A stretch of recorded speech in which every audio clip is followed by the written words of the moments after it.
be in this. Mm-hmm. And they had a shot. The missed field goal really was a wind out of the sails moment. Orrin and I were kind of like speechless. We were like, God, that was just a bad doink, because you did all your work to make it a tie game, to knot it up. Buffalo was going to get the ball back at a halftime, and then you stopped them at 3. It would have been a 3-point game. And then I think the dynamic of the second half might have shifted, but Denver could not consistently move the football tonight. And that was a problem, because every time you handed it over to Buffalo, let me just look here right off the rip, it felt like they had the ball for 6 minutes minimum every time they had the football. 5.5, 7.5, 6.5, 5 minutes, 5.5. Then there was a touchdown drive in a minute 17, and then it was another 7-minute drive. Like, they could not get them off the field in third down. Way too many third down conversions, and they didn't get there sometimes. So I would say that defensively just had enough, but once it was clear the offense wasn't going to be a real factor, it was clear that Denver didn't have the bullets today to compete in this fight. It's funny. I'm looking at Mel. Is this a 104.3 The Fan cast? We all got something in common. We all got something in common. We were all shown the door. Yeah, no doubt about it. Okay, Rachel, this season was what? Successful. You weren't supposed to make the playoffs. It's a successful season. You look ahead, you find what are the Broncos missing? You go attack that in the draft in the offseason. And I even said it as I was sitting down on my couch. I'm like, I'm already ready for training camp, because the future's bright with this team. Like, let's go, let's fix the holes, and then let's go out there and make an actual run in the playoffs next year. I'm feeling happy. Maybe it's the Sprite that's kicking in a little bit, but I'm excited for the season. All right, Orrin, this season was what, Orrin?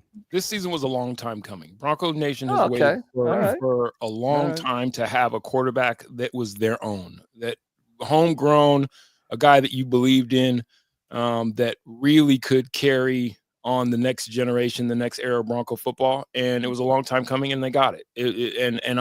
I am hopeful for Bo Nix's career, just Bo Nix's career. What they can build, what they can do around him remains to be seen, but he's really a player. I am pleasantly surprised, because I was not big on Bo Nix. So yeah. Matt, the season was what? Vindicating for Sean Payton. I mean, 2 giant double birds to the rest of the league. I took the 6th quarterback at 12 overall, and I got it right. Looked way better than the number 1 overall pick in Chicago did. Okay. And you could argue that the Broncos had less ammo. We talked about this at the beginning of the year, that Chicago was the team that went out and added the weapons. They went out and got Keenan Allen. They drafted Rome Odunze. They brought in DeAndre Swift, whereas the Broncos were kind of like this unknown commodity, right? You couldn't pick half of these guys out of a lineup, but there was talent here, and they had better coaching. There was a better system. Does it need to get better? Sure, it does need to get better, but I think vindicating for Sean Payton, shoved it right and back in the face of everybody who said, what were you doing? Brock Bowers was right there, and got to be vindicating for you too, D-Mac. Oh yeah, for sure. I mean, I've been hammering this kind of philosophy, the Glennon Trubisky doctrine, right. which the basics of it is, if you don't have a quarterback, move up as high as you can to get one, no matter what. And yeah, the Broncos didn't move up, but they weren't committed to Bo Nix, and they read the draft the right way. And the whole concept that he was the 6th best quarterback because he was the 6th taken, to me is ridiculous. I mean, what? Everybody gets it right. Everybody knows exactly what they're doing. And I'll tell you this, some years are just like that. Some years are like that. The 2018 draft is a special year. There's no doubt about it.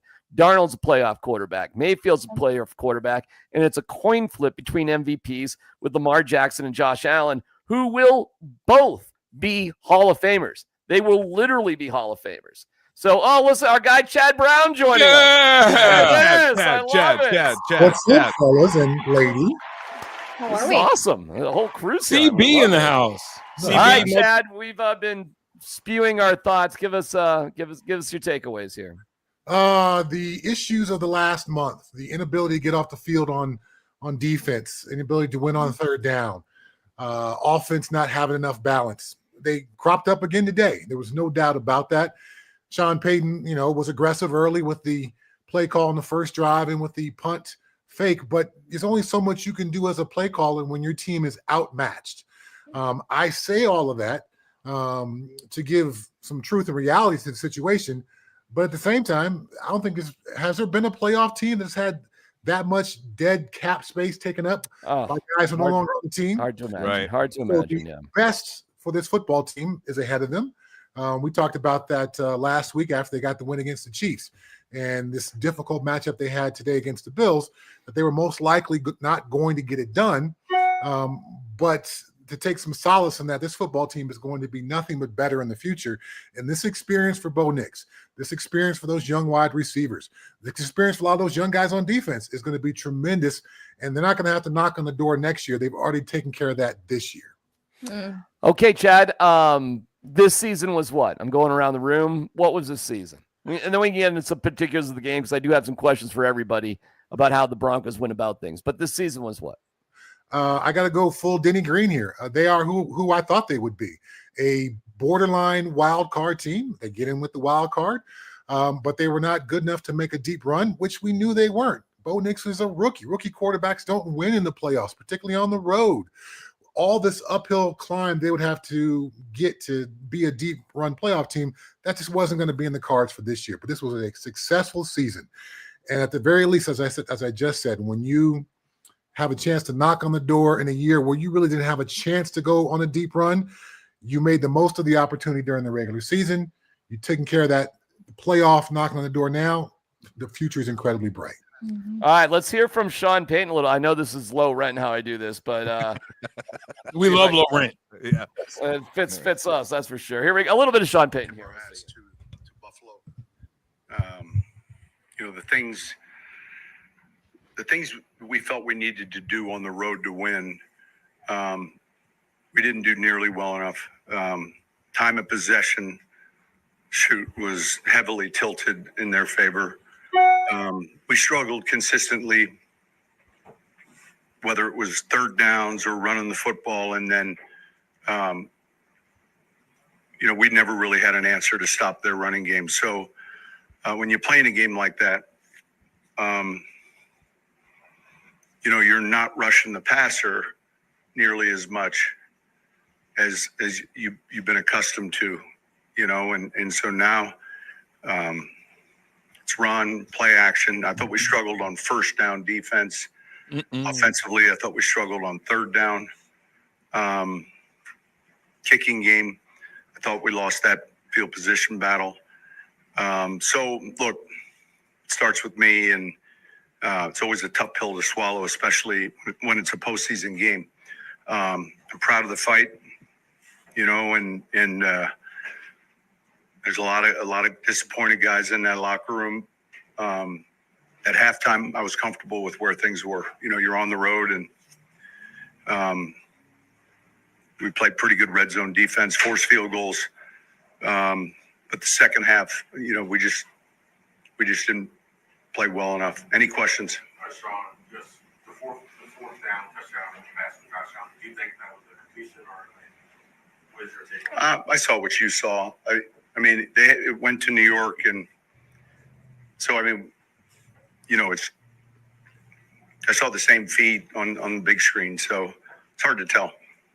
What was your take on the Brandon Jones penalty, which kind of gave additional yards on that drive?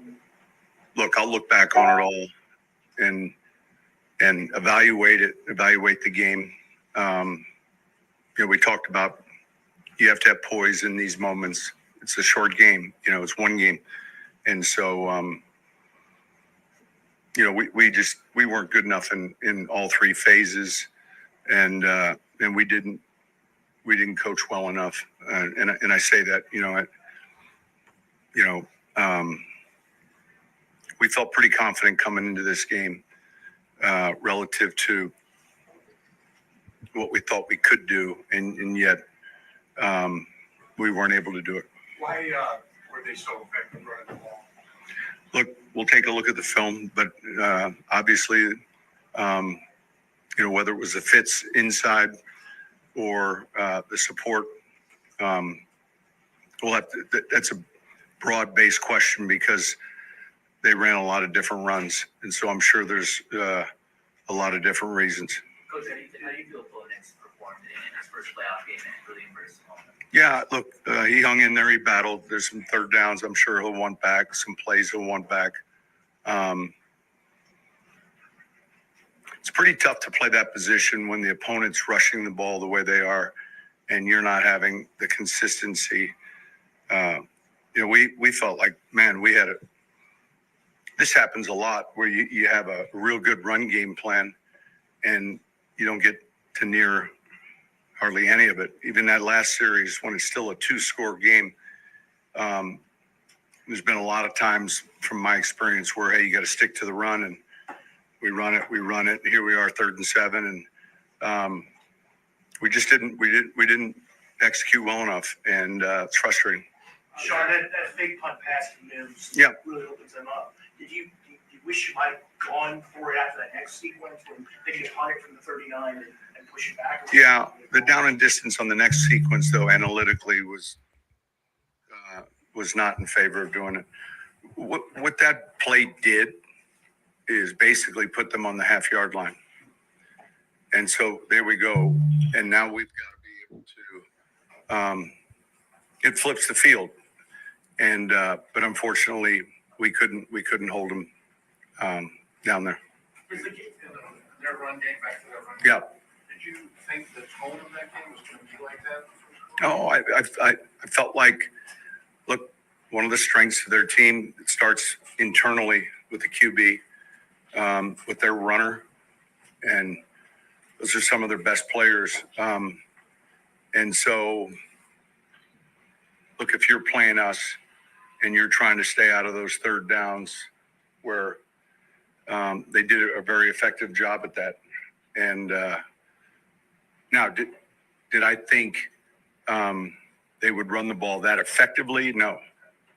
But it wasn't surprising, because I think it's really, and it's a credit to Joe, Sean, and Aaron and those guys. They've done a really good job in the last year of focusing on their run game and then partnering it with the skill set that Josh has. So I was more surprised at the effectiveness of it.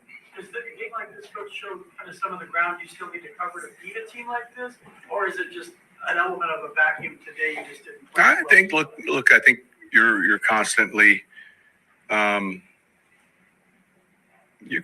evaluating where you're at, where we need to go. You know, my mind's always thinking about what we still need, maybe what's missing, and yeah, I mean, I think all of that you take into account. The touchdown that was after replay, needing the touchdown, did that deflate your guys moving forward after that? I don't think it deflated our guys. It's a big play. It was 4th down, I believe, right? So, no, I mean, I think you're battling. It was still fairly early. It wasn't, took a minute. I don't know that there was a great angle. It was hard for me to see a great angle. I don't know what the TV copy looked like, but look, we got beat today, and it's always, look, especially in the postseason, that's always a bitter pill to swallow, and yet it'll go down, and then it's got to fuel you and light a fire in the direction we need to go. And look, one of the things we learned early on is we got to find a way to play these games at home. That's another thing that's important. Sean, just what went into the decision to have back-to-back Power Day today? Just running style with what we felt like we were going to do running-wise. Now, you wouldn't know it because I don't know how many handoffs we even had in the game. But we felt like for this game, that was something we wanted to do. Sean, kind of about what fuels you. Looking back, knowing your salary cap situation, you just talked about how young the team was. You got a rookie QB. That's tough after a loss. But can you look at the positives and get excited about building on all the positives that happen here in Denver? Yeah, look, there's a time for that, but yeah. I'm not finished. We get out of that cap problem. Now that cap we have available, everyone has available. So it's not like our dollar's stronger than everyone else's. So we have to have a good off season. I'm sorry.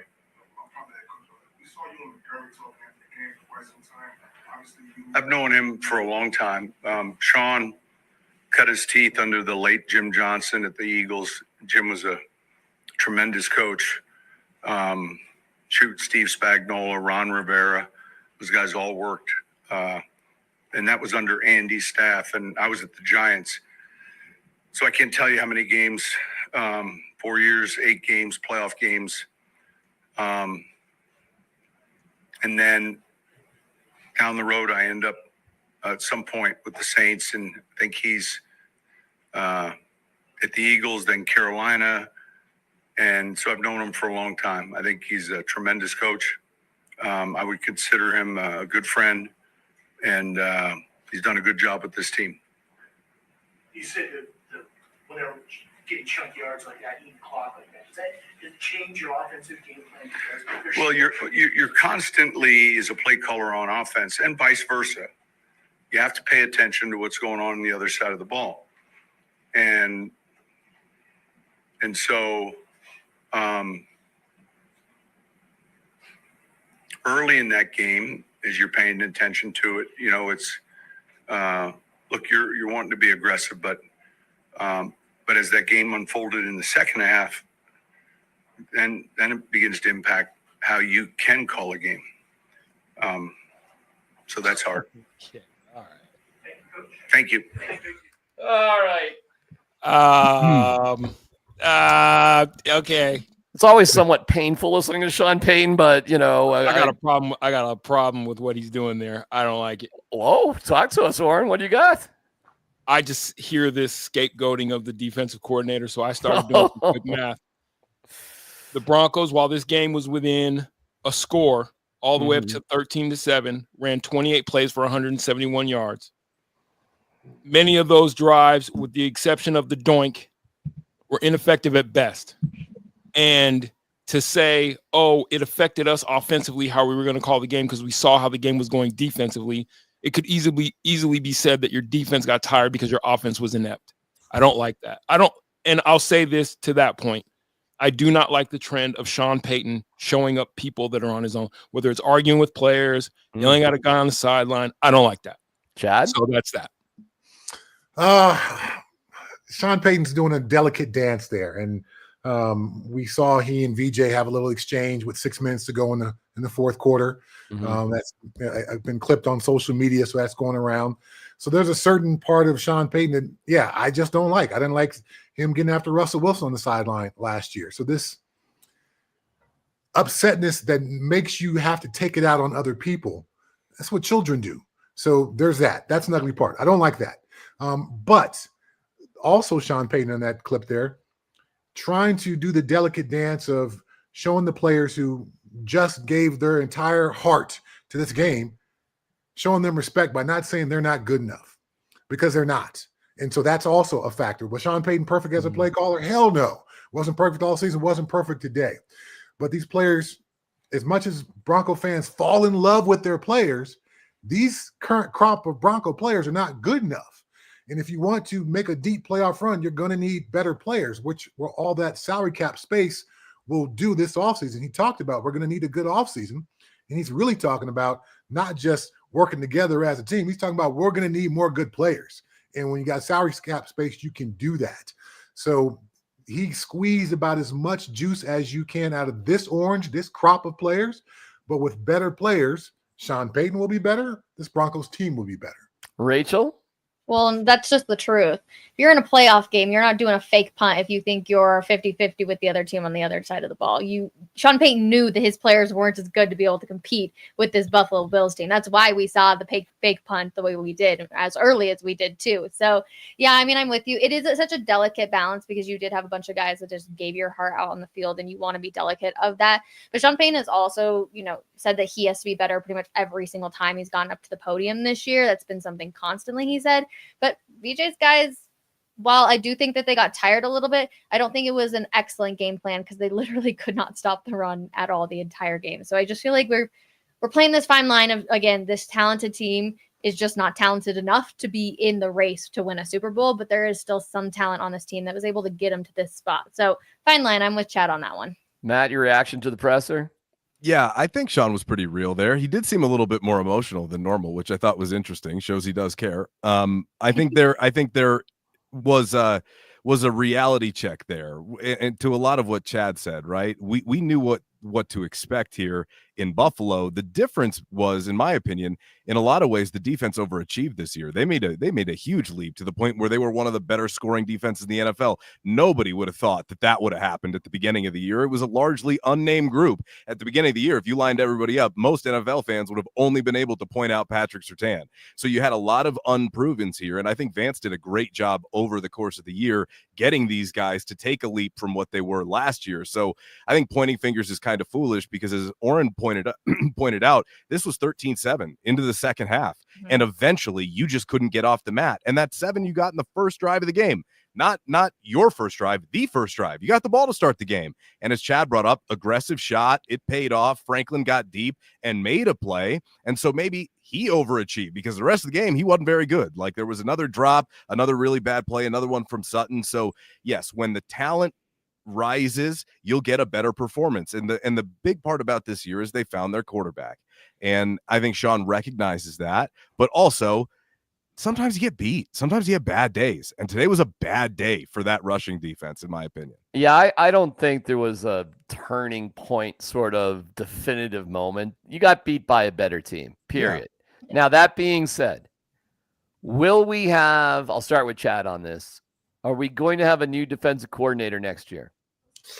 VJ is certainly going to get opportunities to interview for head coaching openings. So I think that will be the deciding factor. I don't think VJ and Sean part ways.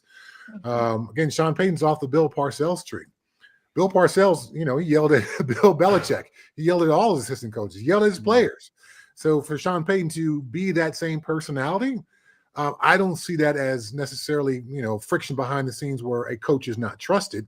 I just think that's kind of the coaching tree and what is allowed within that coaching tree. And the same question we ask when teams fire a head coach, well, who are you going to get who's better? Mm-hmm. To Matt's point, what VJ has done with this unit, and again, was exposed a bit today from a personnel standpoint. Now, a little bit of play calling left something to be desired, but for the most part, it was a personnel issue out there today. Mm-hmm. The run game is not, we don't know how to be in an A gap and a B gap and a C gap. It's like, you're not big enough. You're not strong enough. You're not physical enough to deal with that. That was a bigger issue, as opposed to VJ didn't give his guys a chance because the X's and O's weren't right today. What do you think, Warren? You think VJ is back next year? I love you guys because you guys get to be the pros. I love listening to you guys break things down. I get to be short of fanatic. No, I relish this spot because I get to say the bombastic things that make no sense. I pray for all of those Bronco fans that are so down on VJ. Go ahead and fire your defensive coordinator. And I pray that, to Chad's point, you find but who's better. Robert Saleh, I've heard his name thrown around. I think personnel is what this comes down to. And so, yeah, you found out a lot about the Broncos defensively. From a personnel standpoint, I really call it me being a fan of VJ. I don't like the take. So I don't think VJ will be back, but I hope that it's because he got a chance to move on and go do something as a head coach. It would seem ridiculous for me. Go ahead. Sorry. Go ahead, Rachel. I was just going to say, I don't think he's getting fired by anyone. Right, I don't think so either. Like, that's just fan talk right there. Now, could he get the coaching opportunity? Yeah, but I think it has to be a perfect fit for him to leave, because if he goes and he fails again, well, then that's 2 failed attempts at being a head coach. And that third option is just like, oh my gosh, here we go again type thing. So I think it has to be the perfect fit for VJ to leave and take that head coaching opportunity. I don't think he's just going to go absolutely anywhere. Granted, I know money also speaks on that front, but I do think it's kind of got to be one of those perfect storms. Well, there's also that mutual parting of the ways stuff. Mm-hmm. And that does sometimes happen. Joe DeCamillis, who was the special teams coordinator, just could not stand it here. And he just took I think he went to Jacksonville, same sort of Chad sideways sort of move. That world exists too. It's not just head coaching jobs that VJ may have a shot at. and if it's the mutual parting of the ways thing. But I would be stunned if he gets fired. I mean, I think that's borderline ridiculous. Absolutely. Again, who are you going to find who's better? And once you start stacking up this personnel versus the rest of the defensive personnel, particularly on the front seven, versus the rest of the playoff teams, then you'll begin to find holes. While, we love certain guys because we're Bronco fans, the reality is that unit was not good enough nor physical enough. It wasn't an X's and O's thing. They got knocked off the ball. What is VJ supposed to do? Put an extra 20 pounds of pads in someone's, uniform? He can't, it doesn't work like that. Right. So at some point, you're beginning to grasp at straws. And, Justin Strnad, while a great story, is not an every down inside linebacker to shut someone's run game down. That's not what he's really good at. And he got exposed in the pass coverage game over the last couple of weeks as well. And I'm not necessarily singling him out above anybody else, just the first name that popped into mind there. When you look at the rest of the teams in the AFC, teams in the AFC West, teams in this playoff, the Broncos defense personnel doesn't stack up. Matt, I felt like you were going to jump in there. Go ahead. Yeah, Matt. I was going to say that who thought that when Alex Singleton went down that they were going to be okay at that spot? I thought that was going to be a huge problem, and they actually ended up being fine. It could have been better, but Cody Barton and Strnad did a fine enough job. But to Chad's point, whenever they went up against the best, you're not the best. You can maybe overachieve against maybe some of your similarly talented competition, but they are missing some significant playmakers on this team, and they did a great job this year. Everybody buying in to a point where it was surprising. Nobody had them pegged for the most part with this many wins. At least, nobody that didn't have a close friendship with Sean Payton. Sorry, Rachel, I got to take it off. Happy birthday either way. The point is that, they far surpassed most expectations this year. And so being there, that Buffalo team today, they have kind of even taken a step back, and they've been more loaded. So you hope that the Broncos are on the very beginning of that trajectory, right? Like, hopefully that's what the Broncos look like in 6-7 years down the line, when they have a well-oiled culture, when they have established players on that team, right? And Buffalo's had to strip some away because they're probably on the back end of their little run there with what they can do roster-wise with how much they're paying Josh Allen. So it's interesting. You're just at the infancy of that, and that is hopefully what you look like down the road. The thing about the Bills is we preview the game, and when you learn more about the Bills, despite how great Josh Allen is, they are a run-first team. They are. James Cook has over 1,000 yards. Josh Allen had well over 500 yards. Like, they try to beat you first, Chad, running the ball. They do. And when they throw it, because the receivers are like, who the hell are these receivers? Really, seriously? Who are these guys? I mean, a bunch of whatever. Mac Hollins wore a Fred Flintstone outfit coming in barefoot with a water buffalo hat on. I mean, can you believe a guy named Mac Hollins, who's such a weirdo, like, is stepping over Pat Surtain? Like, that was another moment of like, okay, dude, all right, but there's a bunch of no names there, Chad, that they don't go there first. So I'll tell you this. I'll tell you this. And did we see it with the Ravens and the Steelers, didn't we? If you just can't stop the run, teams will always try to beat you there first. And that is absolutely where the Broncos got thrashed today. Absolutely. Football is a line of scrimmage game. While we all fall in love with the guys outside the numbers and they put up the splashy plays, it's won and lost inside the line, inside the tackle boxes. So for the Broncos, you've got to find a way to make this unit better. While your offensive line was a good pass blocking unit, clearly not a great run blocking unit. And so there's things to be shored up. This offseason is going to need to be good for them to take the next step. This team, again, I think Sean Payton maximized what this makeup of this team can do. They're going to need improved and better personnel to take the next step forward. All right. Rachel, what did you think about the move benching Audric Estime for Tyler Bidet today? Holy smokes. I was like, first of all, did not see that one coming. We talked to Audric Estime in the locker room on Wednesday, and he was like, this is, running the ball football type weather. And he's like, regardless of who's going to get a majority of the carries, we'll be ready. Well, when he says we'll be ready, I'm thinking him, Javonte, and Jaleel. I'm not thinking anybody else. And so when I saw that move today, I was like, what is Sean Payton cooking up? Right? Sean Payton's always got some mental game of like, all right, what can we throw to really throw people off?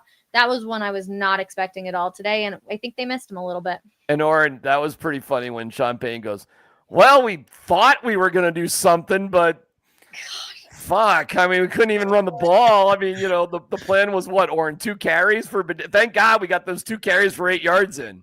For Batty. I'll tell you this. That has been something I think that we've heard kind of a consistent drumbeat all season, is that the Broncos, I don't ever think, really made a consistent effort to run the ball in any one game or find one of those guys that they trusted enough to be that guy running the ball. It seems like they wanted it to be Javonte, and he just was never able to. And I always thought Audric was their best shot at it. He always seemed to be that, I'm not going to call him Terrell Davis, but that positive yards back. You know what I mean? Like, he goes forward. And that's, if I'm looking at a running back, I don't need all the shifty. I need a guy that understands that 2 yards forward is better than whatever going lateral. And it just seemed like Audric was that. And I don't know why the trust isn't there. And to Rachel's point, I mean, you guys have followed it closer than I, so I didn't see Batty. I didn't have that on my you're saying his name wrong. First of all, I swear to God, Oren, his last name's Bidet. I know, but I'm going to call him. I'm good. You want to call him Batty because it's the internet. It's the internet, and no one's going to stop me. Real quick, can we think Jaleel just messed up on the 4th down? Because he didn't even try to extend. Chad? Yeah, there was a poor effort there, but I think Franklin missed the block because Franklin certainly got Sean Payton's eye on the sideline. He was kind of stalking him as he was walking on the sideline. So there was some kind of structural part of the play that was not executed properly without getting a chance to look downfield and see maybe the all 22. I can't say who missed it, but it seemed to be Franklin, which, again, no surprise.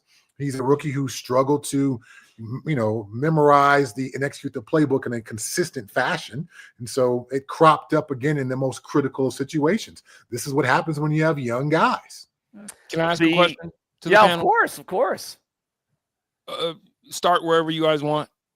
Is the Broncos, considering what the running back position is in today's NFL, is the Broncos running back of the future or the present on this roster right now? No. Maybe. No. I think maybe. I think yes, personally. Maybe. I give it a maybe. You know that college analogy, if you got 2 quarterbacks, you don't got one? Sure. Right. I think sometimes there's just too many choices and you don't ever land on just saying, this is my guy and I'm going to go with him. And I think it's Audric Estime. There, I'm done. Okay. I think it's Jaleel McLaughlin with Cam Scatterbo. I like Scatterbo. Yeah. Right? We'll see. I don't know. The reason why they're playing so many is because they don't believe in one to do it all, right? They don't have one to do it all.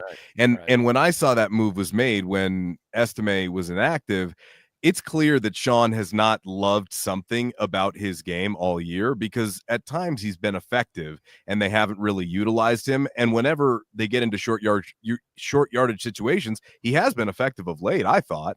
But if you'll remember, Bidet had a really big game in Tampa, and throughout all of training camp, I thought he was like their most explosive back. I wanted to see more and more touches. So when I saw that today, I was like, well, he must be feeling great, and he's going to be heavily involved in the game plan. His first carry, he got 7 yards, and he bounced right through the hole, and then he never touched the ball again.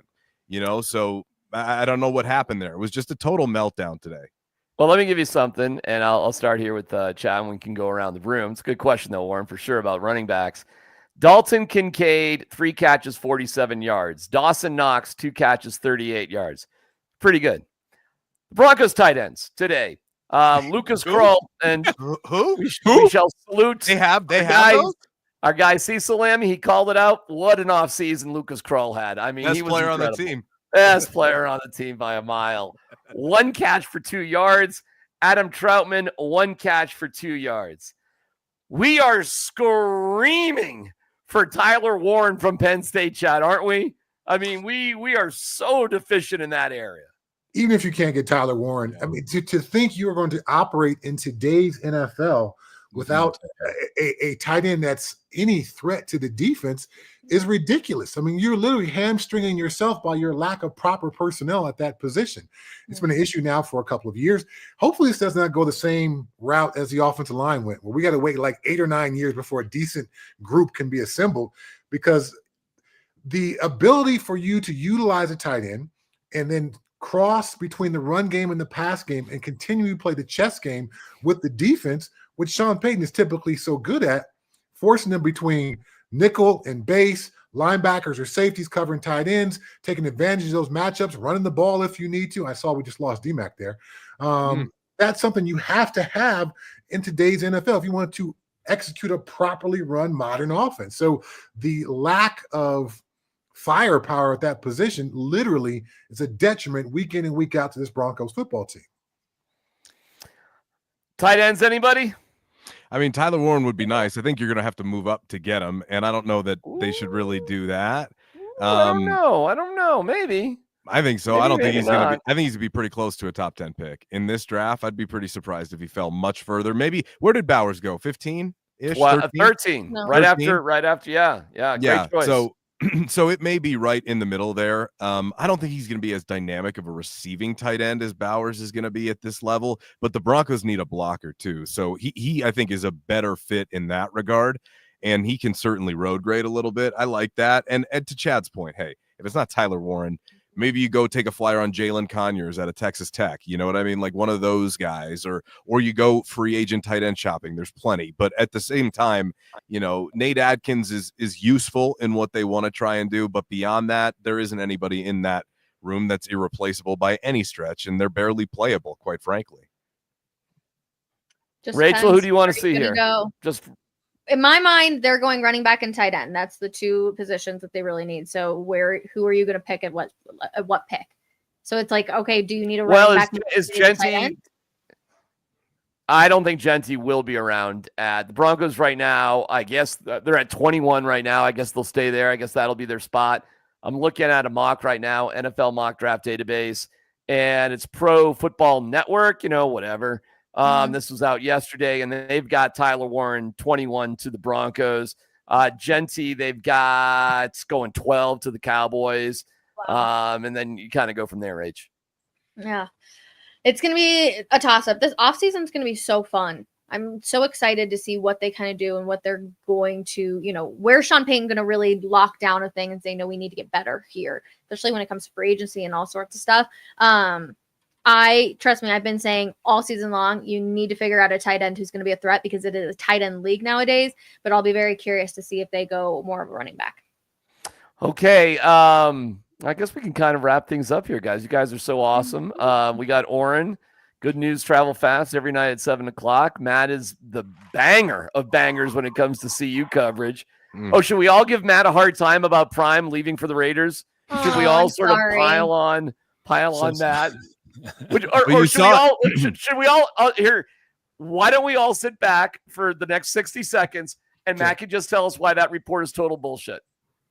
No, the first one was accurate. The second one was also accurate, where it reported the Raiders don't have that interest. It's not reciprocated. He wants to continue coaching his sons more than anything else. That is his number one dream. And if it's going to happen, it's going to happen in this month. Otherwise, that's out the door. That'll never happen, probably. And I think he'll be back at CU. But he definitely was interested. Wait. What was that throat clear? The throat clear right before. It was not an intentional throat clear. Okay. All right. It was not. No, but he definitely had interest. He definitely did. His team I think it's the most tired fucking storyline in sports. Prime wants to coach his sons. I'm telling you, Oren, it's true. I don't disagree with it. Yeah. I'm just like, yeah, but what does the NFL want? It's like, well, that's they great. They you want to coach him. your sons. I don't think anybody looks at Coach Prime and they're like, that's the guy. And I love him. He's the perfect college CEO. Chad, you want to chime in on this one? It's not going to happen. It's just not going to happen. No. So I'm out. All right. Chad's like, Mike, drop. All right. Okay. In general, and first of all, Rachel, everybody say happy birthday to Rachel. Happy birthday. Thank you. How great is that? Another round of applause for Rachel. All right, how about if we were going to get Rachel a birthday present for the Denver Broncos, what would we get, Oren? What would we get Rachel for the Broncos? Tyler Warren. All Tyler Warren. Not We would just shore that up. I think that they can find talent defensively, but you're not going to find what looks to be like one of those generational talents, maybe Brock Bowers like type guys. We'd get her Tyler Warren. Matt? I would throw the new uniforms in the trash and bring the traditional ones as the base. Yeah, Rachel, that was a terrible fit today. Horrible. So horrible. God, Happy birthday, awful. Rachel. The throwbacks are now their base uniforms. Oh, I would love that. That would be There you 10 go. out of 10. 10 There out you of 10. go. Those tang orange pants. You're not a Those were so fan? bad That was today. the So good. worst look. You say you Blue look helmet, orange pants. That was so bad. good, you So look good, bad. you play good. What if you just look like absolute Shit. They achieved that. Chad, what would you get, Rach? Considering she's just tipping her cup up right now, I would go with something to make the memory of this playoff loss go away. So I'm not sure what Rachel Tequila. experiences tequila, then she can have as much tequila as she wants on her birthday. All right, you bring up an interesting topic. Everybody remembers 2011 Pittsburgh Tebow, that game. Nobody remembers the Patriots game the next week. Not really. You don't really remember Tom Brady punting on third down and Von Miller getting in a fight because of it. You don't really remember Lonnie Paxton tapping out of the game and David Binn joining the team as their long snapper on Friday, where Orlando Franklin played next to him and didn't realize there was a different human being next to him. You really don't remember. DMac, you remember. Well, it's my favorite story of all time. The David Binn story I fucking love. It's great. I'll never forget it. But nobody really remembers that game. And I remember being at the team facility the day after when they're doing that, hey, how's the season sort of presser. And there's Elway and John Fox. They had huge smiles on their face. They weren't disappointed by it.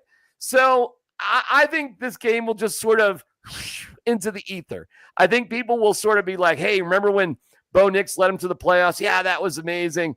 I don't think they'll remember a whole heck of a lot of this game. And I don't know if there's a lot to be taken from it. Chad, do you agree with me on that? Or am I missing something? Big picture. You called me texting. I'm sorry. I'll leave it alone. Matt, what do you think? I think people remember they got their asses kicked in Buffalo, but the overall, man. I don't know. Hold on. I'm about to get there. The overall takeaway is that the playoff drought ended this year and that they found their quarterback. So, I'll remember that CU had a great season, but also that they got shit kicked in the Alamo Bowl, just as I'll remember they found their quarterback and then they showed us in Buffalo that they're not ready for it yet. But the point is that they ended the playoff drought. Now you enter next season expecting to compete in the division. Kansas City played by, they lived on a wing and a prayer all year long in a lot of these one-score results. So you figure you're going to play a factor in the division. Can you win it? I don't know. Let's see what they do in the offseason. But you got $20 million more to throw around, and we'll see what else they do with, another draft class, of which they still have, most, if not all of their draft picks this year, I'm pretty sure, this offseason. So they got a lot of ammo to use to make this team better moving forward. All right, Rachel, what would you get for yourself for your birthday? Ooh, what would I get myself for my birthday? It's a great question. What did you get for your birthday, by the way? Did you get anything cool? We went up to the mountains and I celebrate with my friends. I always like a trip over a present. So we do a trip, and next year for Dirty 30, we're going to go to Cabo. Nice.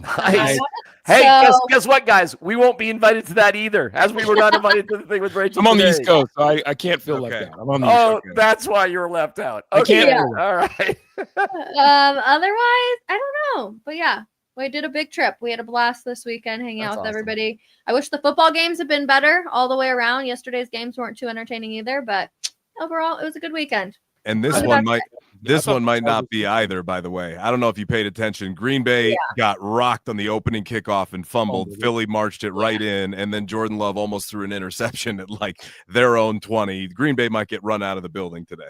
Meanwhile, Chad is texting War and Peace to a good friend of his. I think he's transcribing it from times. It was the worst. He's transcribing it from Russian to French.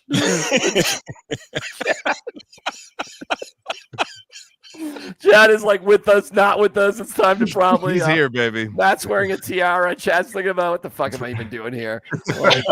So it's probably time for all of us to move on. So with that, Chad, do you have any final? I mean, did you get everything done? I mean, did Dostoevsky get it all done? Yeah. What I was trying to send a photo, and so it took me 3 tries because I kept leaving it long enough where the text was disappearing. This is now my 3rd time trying to send the same text because you keep interrupting me, man. This is also coming from... let me not get in your way anymore. Right. Let me move on. Chad, you're better than that. We can make you available for all sorts of photo texting. And the 4th quarter, the Mavericks lead the Nuggets 91-79. That's going on too.